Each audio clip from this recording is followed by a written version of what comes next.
Welcome to Overwatch, and welcome to another episode of Coffee Break. I got my coffee. I'll try and give it a loud, comically loud slurp so you can hear it.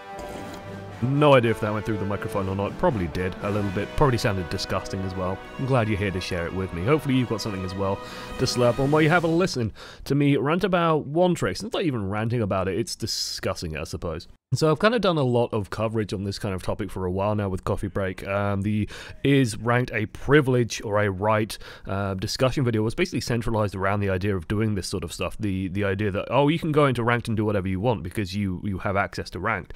It all kind of falls back on this, and even like the Hanzo video touched on the idea of one tricks. A couple of things before we begin. First and foremost, when we say ban, like let's get the definitions out of the way. This is the scientist in me like doing a goddamn paper.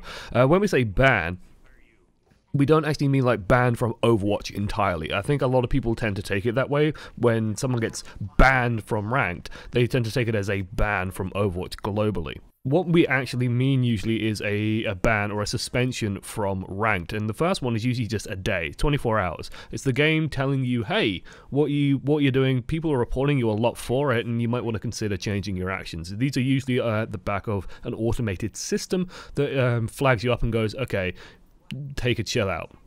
The reason why I preface this is because one of my tweets went quite big and got a lot of very, very passionate replies, so it's clearly an issue that people feel very, very strongly about. And so I wanted to kind of address some of the arguments, some of the reasoning I saw there, and sort of the big thing I saw was people usually reacting out of fear. Okay, people generally presented these kind of slippery slope arguments, and arguments usually based on the idea of, you know, there's this, and almost an idiom, I suppose, a phrasing of, you know, I didn't protest when they came for X, and I didn't protest when they came for Y, so when they came for me and no one protested, I shouldn't have been surprised. It's sort of that idea, right? And where this stems from is fear, usually. People are usually afraid of, well, in ranked I play almost exclusively this one hero, so should I be scared or banned as well? That's usually the core argument I see.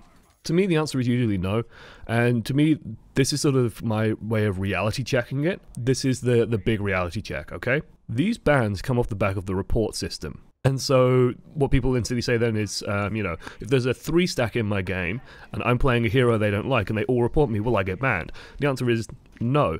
These are usually hundreds and hundreds and hundreds of reports. These are a huge indicator of reports. A lot of people are going to have to report you. So what ends up happening is, let's say that you are, my voice has gone weird, 1 second. Let's say that you are for ease of argument, for like the easiest argument possible, a Mercy main, or a Soldier 76 main, not even Mercy, Soldier 76, okay? He fits into almost every team comp. You can play Soldier 76 in almost every single style of the game. He will fit into most games, most matches, no issue at all. Or you're a Torbjorn main. Torbjorn mostly is used on defense. He's not very good on the offense. He requires a lot of setup. If the enemy team starts getting momentum, he's pretty bad. So he's a situational pick, and quite powerful in the situations where he's good, but quite weak in the situations where he's bad, hence situational. If you're playing Soldier 76, a flexible, well-rounded hero that's going to fit into a number of team comps and is usually pretty strong in the meta, there might be periods where he won't be. There was a period, I think, around Season 1, or it might have even just been during the beta where he was quite weak. But most people aren't going to care too much. Like, they're not going to get too angry with you. And you might occasionally get reported for it, you might occasionally attract 1 or 2 reports, but it's never going to be en masse. Meanwhile, the Torbjorn player, he's going to drive people insane. And to me, the response is this, and like the realist in me says this. When I log into a game, and I press P and I check who's on my team and what they're likely to pick and what they want to do, and I see that guy with 70 hours of Torbjorn, I go, oh, for fuck's sake. And I don't say it in team chat. I'm willing to give people the benefit of the doubt. And if we're on defense, then great, I'm fine playing with a Torbjorn. Even on some maps with a Killdozer comp, okay, fine, we can make it work. But even on like King's Row Assault, I don't want the Torbjorn on that first attack. I don't want him trying to build a turret when we're trying to take a point. That doesn't work very well.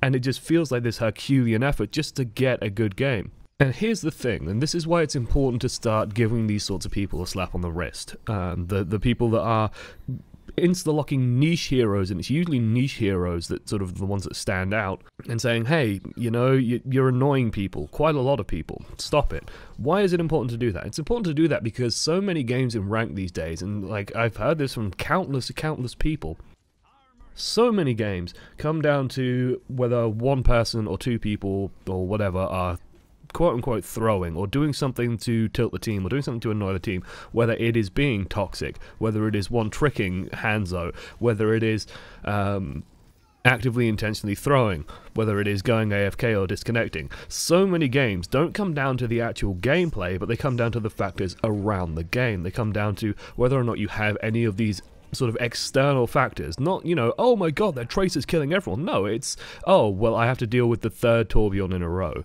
or I have to deal with this guy who's just going to play Symmetra no matter what. I have to deal with that. Now I'm angry, now I'm frustrated. And this is why they call toxicity. It's because it spreads, it's insidious, it sort of runs through the veins of the game.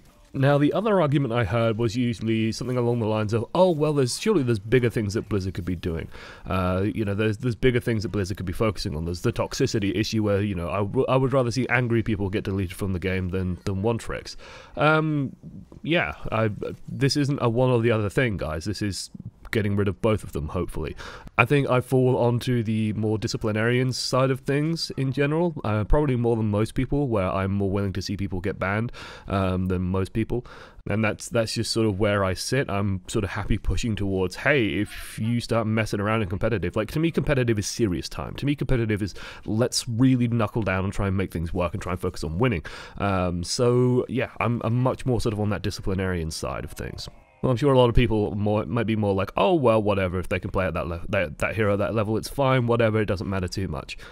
Another argument I saw pretty regularly, which is in reference to the streamer specifically, who was one of the sort of the high-profile cases that got this one-day suspension, which was Fuey. And they were basically tweeting, oh, but Fuey's such a nice guy, and he always really tries hard to win, so why is he getting banned? To me, that's sort of like mixing up the argument. It's not that Fuey is a terrible human being, it's that Fuey is just irritating the shit out of enough people to get triggered in an automated report response. Like, he's being reported enough to do this. He can be the nicest fellow in the world, but if the community is using the one voice they have, the one option they have, the one choice they have to go, we don't really want to play with you, then he's got to sort of take that. And I hear people make these sorts of arguments of like, you know, oh, well, yeah, oh, well, you know, it's not fair to Fuey, he spent $60 or whatever to play the game as well, and it's all up to him, and he's trying to win.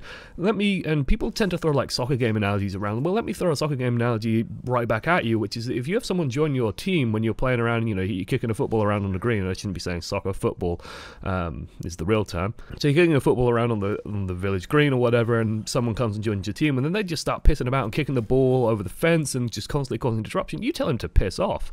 You don't have that ability in Overwatch to do that. It's a random, semi-random matchmaker. Like, you don't have any control over the people that you're getting matched with. So the only control that we have in-game is to report the people we don't want to play with. Whether they are loud, annoying arseholes, whether they are people just insta-locking Torbjorn and then not doing anything if they don't get Torbjorn.